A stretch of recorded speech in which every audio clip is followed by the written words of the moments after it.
Crystal field splitting in square planar complex के बारे में आज हम सीखेंगे। ऑक्टाहेड्रल कॉम्प्लेक्स जो मेटल से 6 लिगेंडों के द्वारा घिरा होता है, इस ऑक्टाहेड्रल कॉम्प्लेक्स से ही स्क्वायर प्लेनर कॉम्प्लेक्स का फॉर्मेशन होता है। कैसे होता है, इसके लिए हम यहाँ पर ऑक्टाहेड्रल कॉम्प्लेक्स से समझे। मेटल जब 6 लिगेंड से घिरा हो, मेटल 6 लिगेंड से घिरा होता है, तब वो ऑक्टाहेड्रल कॉम्प्लेक्स का फॉर्मेशन करता है। अब जब मेटल 6 की जगह में 4 लिगेंड से जब जुड़ा होता है, तब वो स्क्वायर प्लेनर का फॉर्मेशन करता है। अब यहाँ पर जैसे जैसे 2 लिगेंड दूर होते चले जाएगा, तो 4 लिगेंड पर इसका प्रभाव कम होगा। इस कारण से एक दूसरे के बीच प्रतिकर्षण रिपल्सन इफेक्ट कम हो जाएगा। दूसरा, मेटल के जो डीजेड ऑर्बिटल होता है, उस पर लिगेंड के दूर जाने से उस पर प्रतिकर्षण प्रभाव कम हो जाएगा। उसके वजह से जो न्यूनतम ऊर्जा रखता है dy z d zx और d z स्क्वायर में प्रतिकर्षण कम होगा, और प्रतिकर्षण कम होने की वजह से उसकी एनर्जी स्टेबलाइज हो जाएगा। ठीक है, तो चलिए हम समझते हैं कि स्क्वायर प्लेनर कॉम्प्लेक्स में स्प्लिटिंग कैसे होती है, उसमें एनर्जी लेवल का डायग्राम कैसे बनता है। इसको देखने के लिए हम यहाँ पर एक डीजेनरेट ऑर्बिटल लिए हैं। डी मेटल ऑर्बिटल के 5 कक्षक होते हैं, और पांचों कक्षाओं की जब ऊर्जा आपस में समान होती है तो उसे कहा जाता है डीजेनरेट ऑर्बिटल। और डीजेनरेट ऑर्बिटल लिगेंड के इफेक्ट में थोड़ा सा परिकल्पित डीजेनरेट ऑर्बिटल का फॉर्मेशन करता है, और ये 2 भागों में टूटता है, T2G और EG। T2G को नॉन एक्सियल कहा जाता है, क्योंकि इनके जो लोब होते हैं बिटवीन दी एक्सिस होता है। EG को एक्सियल कहा जाता है। क्यों कहा जाता है? क्योंकि इनके लोब अलोंग दी एक्सिस होता है। इस प्रकार से दोनों एक दूसरे से बेरी सेंटर के द्वारा अलग है। T2G से EG के बीच का डिफरेंस को कहा जाता है 10dq, या इसे डेल्टा O से रिप्रेजेंट करते हैं। T2G से बेरी सेंटर का जो एनर्जी लेवल होता है वो -0.4 dq, या इसको डेल्टा O से रिप्रेजेंट करते हैं, क्योंकि इसमें 4 dq की कमी होती है और इसमें 6 dq की वृद्धि होती है। टोटल 10 dq का मान हमें ऑक्टाहेड्रल से प्राप्त होता है। तो हमें पता है कि ऑक्टाहेड्रल T2G में सबसे कम एनर्जी होता है, इसलिए नीचे आता है, और EG में ज्यादा होता है, इसलिए ऊपर जाता है। अब क्या होता है, इस मॉलिक्यूल में जॉन टेलर डिस्टॉर्शन होगा। वो क्या करता है, किसी भी मॉलिक्यूल के ज्योमेट्री को डिस्टॉर्टेड करता है, और डिस्टॉर्टेड करेगा तब इस प्रकार से क्या होगा, dx - y स्क्वायर अलग स्प्लिट होगा और dz स्क्वायर अलग स्प्लिट होगा। उसी प्रकार से जो T2G है वो भी अलग अलग स्प्लिट होगा। तो अलग अलग जब स्प्लिट होगा तो इसमें हमें देखने को मिलेगा सबसे ज्यादा energy dx square - y square, उसके बाद dz स्क्वायर, फिर dxy, फिर dyz और dzx। इस प्रकार से ये टेट्रागोनल कॉम्प्लेक्स का फॉर्मेशन कर लिया। अब टेट्रागोनल कॉम्प्लेक्स में जैसे जैसे dz जो दोनों लिगेंड से दूर होते चला जा रहा है, इसकी वजह से क्या होगा, पुनः एक बार स्प्लिट होगा, जिसकी वजह से उसकी एनर्जी क्या होगी, नीचे चले आएगा। जब नीचे चले आएगा तो यहाँ पर आप लोग देख रहे हैं कि dyz dzx में सबसे कम एनर्जी होती है, उसके बाद dz स्क्वायर की एनर्जी होती है, उसके बाद dxy का, और dx स्क्वायर - y स्क्वायर में स्प्लिटिंग होता है। तो इस प्रकार से हमने देखा कि सबसे ज्यादा एनर्जी को यदि हम देखें तो dx square - y square, dxy, dz square और dyz और dzx। ठीक है, ये एनर्जी का ऑर्डर है। अब इसमें यदि हम टोटल देखें, इसमें डेल्टा sp स्क्वायर प्लेनर के लिए टोटल निकलता है 1.3 डेल्टा O ऑक्टाहेड्रल के लिए। इसका वैल्यू हमें प्राप्त होता है। क्यों? क्योंकि देखिए ये पहला यहाँ से यहाँ तक का पहला डिस्टेंस है 1, ये दूसरा और ये तीसरा एनर्जी का डिफरेंस है। अब इस एनर्जी का डिफरेंस यदि हम देखते हैं तो delta S P is equal to, पहले के लिए 1 is greater than 2 is greater than 3। इस प्रकार से हमें एनर्जी प्राप्त होता है। अब यहाँ पर हम देखते हैं, अभी हमने देखा कि एनर्जी लेवल का स्प्लिटिंग कैसे होता है। अब स्प्लिटिंग में वो फील कैसे करता है। सामान्यतः किसी भी चीज की, ठीक है, ऑर्बिटल में पेयरिंग करने के लिए दो चीज बहुत इंपॉर्टेंट है। पहला होता है स्प्लिटिंग की एनर्जी, दूसरा होता है पेयरिंग की एनर्जी। जब किसी मॉलिक्यूल में स्प्लिटिंग की एनर्जी मतलब डेल्टा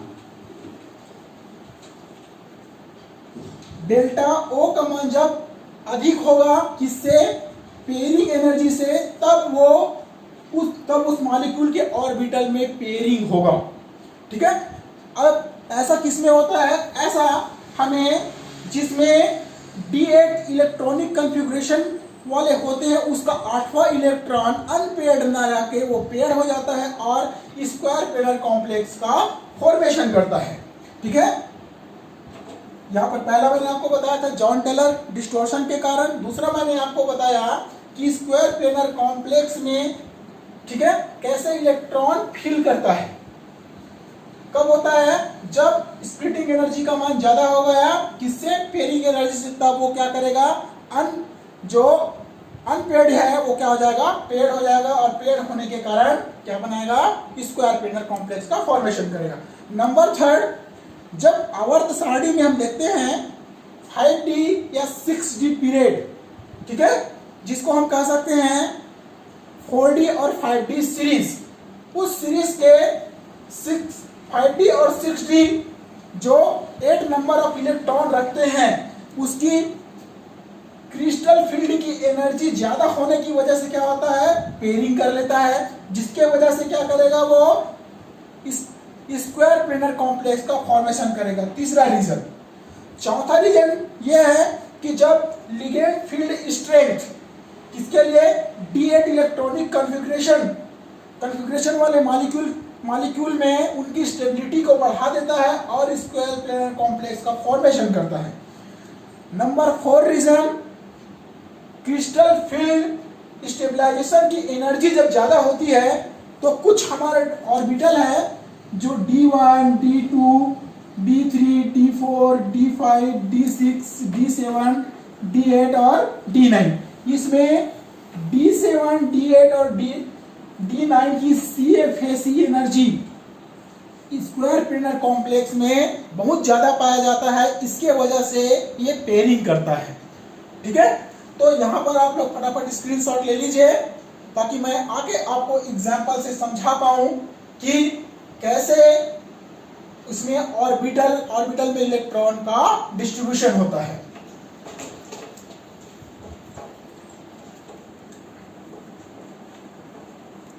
जैसे मैंने आपको कहा पीरियोडिक टेबल में जो 5D और 6D होते हैं, ठीक है, 5D और 6D के लिए यहां पर प्लैटिनम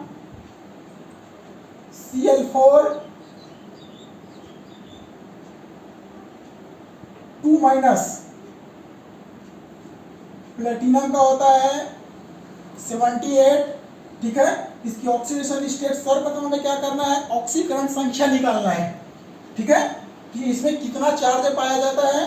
तो इसको निकालने के लिए दैट इज X प्लस ये कौन सा आवेश है लिगेंड का, ठीक है, क्लोरीन में -1 होता है इसलिए क्या हो जाएगा, -1 इंटू 4 है इसलिए 4 इंटू 4 इज इक्वल टू -2, क्या हो जाएगा, x -4 इज इक्वल टू 2। तो क्या निकला, x is equal to -2 plus 4, तो x इज इक्वल टू क्या प्राप्त हुआ, +2। इसका मतलब क्या होगा, प्लेटिनम की कौन सी अवस्था प्राप्त हो गई हमें, 2+ की अवस्था सर्वप्रथम हमें निकालना है। जब ये अवस्था निकला तब हमें पता चला कि ये 5D8 4S0 की अवस्था होती है। अब इस अवस्था में हमें देखना है 1 2 3 4 एंड 5, 5D, 5D के बाद होता है आपका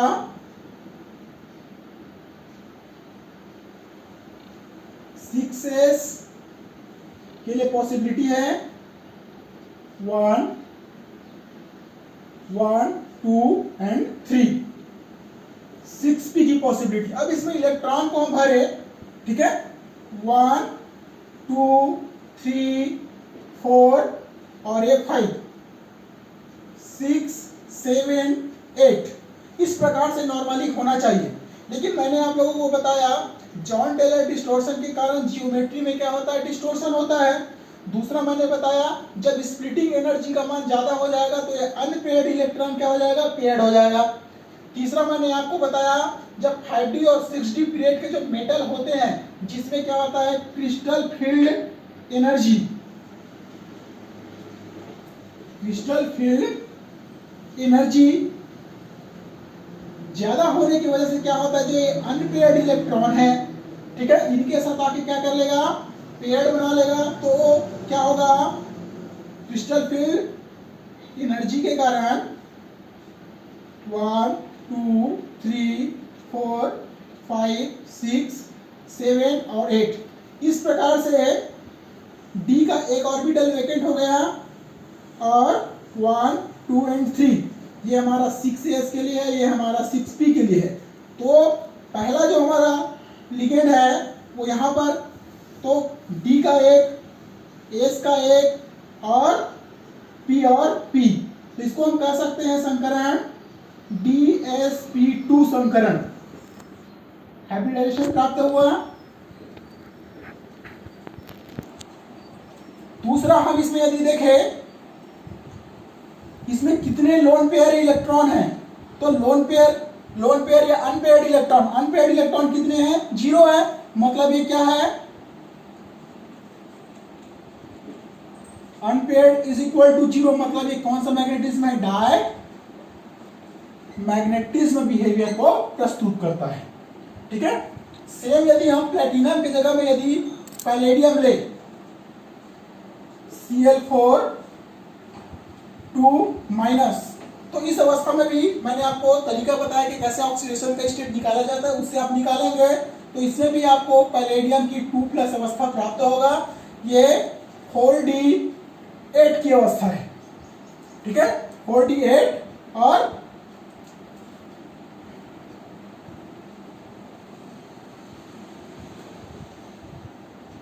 5s0।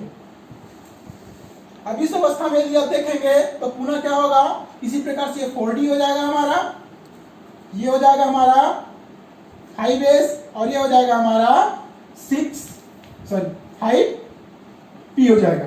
इसी प्रकार से इलेक्ट्रॉन क्या होगा, फिलअप होगा। एक एक इलेक्ट्रॉन क्रिस्टल फील्ड की एनर्जी ज्यादा होने की वजह से क्या होता है, अनपेयर्ड इलेक्ट्रॉन पेयर्ड हो जाएगा और उस अवस्था में क्या होगा 5 और ये हो जाएगा आपका 5P। इस प्रकार से sp2 का फॉर्मेशन करेगा और ये भी क्या होगा, डायमैग्नेटिज्म, ठीक है, प्रतिचुंबकीय का निर्माण करता है। तीसरी अवस्था में हम देखें, ये तो हमने देखा कि क्रिस्टल फील्ड एनर्जी के कारण, ठीक है, या स्प्लिटिंग एनर्जी का मान पेयरिंग एनर्जी से ज्यादा होता है इसलिए वो पेयर्ड हुआ। कुछ अवस्था में ऐसे होता है कि हमें लिगेंड की 2 अवस्था को जानना होता है। जब लिगेंड आएगा तो उस लिगेंड की किस प्रकार की अवस्था होगी, पहला स्ट्रॉन्ग फील्ड लिगेंड, दूसरा है weak field ligand. Strong field ligand में हमें ध्यान रखना है कि ये खून के लॉ को फॉलो नहीं करता, खून लॉ को फॉलो नहीं करता, ये खून लॉ को फॉलो करता है। इसका मतलब क्या होगा, इसमें जो लोअर एनर्जी है, जैसे हम किसमें देखे हैं, यदि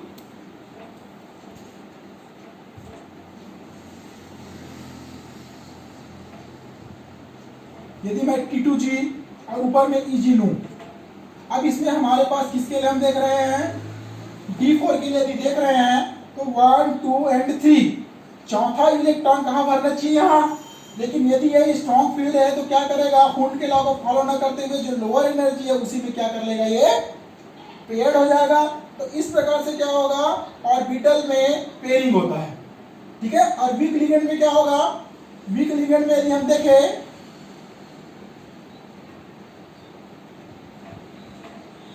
यदि D4 के लिए देखें 1 2 3 और 4, चौथा इलेक्ट्रॉन इस प्रकार से भी जाता है, उसका भी हमें ध्यान देना है। इस अवस्था को देखने के लिए आप लोग निकिल 2+ की अवस्था को यदि आप देखेंगे तो इसमें भी क्या होता है, 8 की अवस्था प्राप्त होता है। अब इस निकिल के साथ दो चीजें हैं, निकिल के साथ मान लीजिए साइनाइड CN4 2- जुड़ा है, हो सकता है निकिल के साथ Cl4 2- है। इस अवस्था में हमें दिखाई दे रहा है कि निकिल के साथ एक स्ट्रॉन्ग है, स्ट्रॉन्ग लिगेंड है, दूसरा लिगेंड के साथ लिगेंड वीक है। अब इस अवस्था में यदि हम इसके लिए देखें तब क्या प्राप्त होगा, इस चीजों को हम देखते हैं।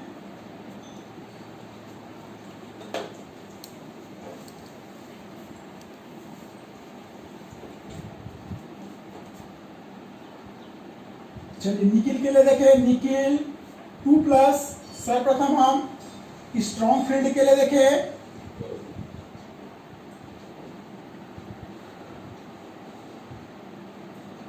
वन 2 3 4 और 5,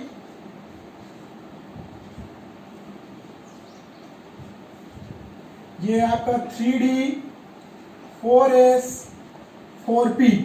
अब इस अवस्था में देखिए स्ट्रॉन्ग फील्ड के लिए देख रहे हैं, मतलब इसके साथ क्या जुड़ा हुआ है, Cn, 8 इलेक्ट्रॉन है इसमें भी, 1 2 3 4 5 6 7 और 8। मैंने आपको बताया था जब स्ट्रॉन्ग लिगेंड होता है तो उस अवस्था में क्या होता है, ये ऑटोमेटिकली क्या हो जाएगा, पेयर्ड हो जाएगा। इसलिए कि ये अवस्था ना रखे क्या होता है, ये इलेक्ट्रॉन यहां से पेयर कर लेगा और एक D ऑर्बिटल क्या हो जाएगा, वेकेट हो जाएगा। तो इसका एक D, इसका S और 2 P, ठीक है। इस प्रकार से क्या करेगा, तो 4 ऑर्बिटल यहाँ, 4 लिगेंड यहां पर आ गए, तो क्या फॉर्मेशन किया, DsP2, मतलब ये स्क्वायर प्लेनर कॉम्प्लेक्स का फॉर्मेशन किया, ठीक है। अब इसी में हम किसके लिए देखें, वीक लिगेंड के लिए ये देखें,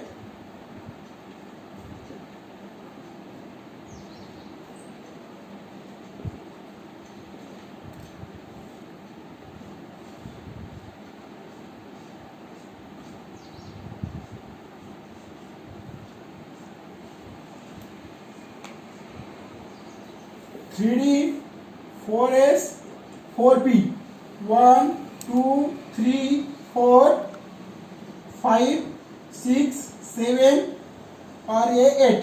वीक लिगेंड हुंड के लॉ को फॉलो करता है, इसलिए जो अगला जो लिगेंड आएगा वो पहला यहाँ, तो एक एस का, दूसरा यहाँ, तीसरा यहाँ, ठीक है। तो इस प्रकार से क्या हो जाएगा, sp3। तो क्या संकरण प्राप्त हो रहा है हमें, sp3। अब sp3 जैसे ही वो वीक लिगेंड है तो sp3 बनाया, इसका मतलब क्या हो जाएगा, वो टेट्राहेड्रल, ठीक है, कॉम्प्लेक्स का फॉर्मेशन करता है। ये हमें ध्यान देना है, ठीक है। लास्ट में सबसे ज्यादा महत्वपूर्ण है लिगेंड फील्ड स्ट्रेंथ के साथ जब उसकी CFAC एनर्जी अधिक हो जाती है तो हमें ध्यान देना है। यहाँ पर मैंने लिखा है कि D7, D8 और D9, ठीक है, ये स्ट्रॉन्ग फील्ड लिगेंड में कार्य करता है, इसलिए ये मोर प्रोबेबिलिटी ऑक्टाहेड्रल की तुलना में स्क्वायर प्लेनर कॉम्प्लेक्स का फॉर्मेशन करता है। क्यों? क्योंकि D7, D8 और D9 का CFAC एनर्जी ज्यादा होता है, ठीक है। दूसरा D4 और D9, ठीक है, ये वीक फील्ड लिगेंड में कार्य करता है और स्क्वायर प्लेनर कॉम्प्लेक्स का फॉर्मेशन करता है। तो आई होप ये वीडियो आप लोगों को समझ में आया होगा। समझ में आया, अगर आया होगा तो लाइक कीजिएगा, सब्सक्राइब कीजिएगा। Thank you.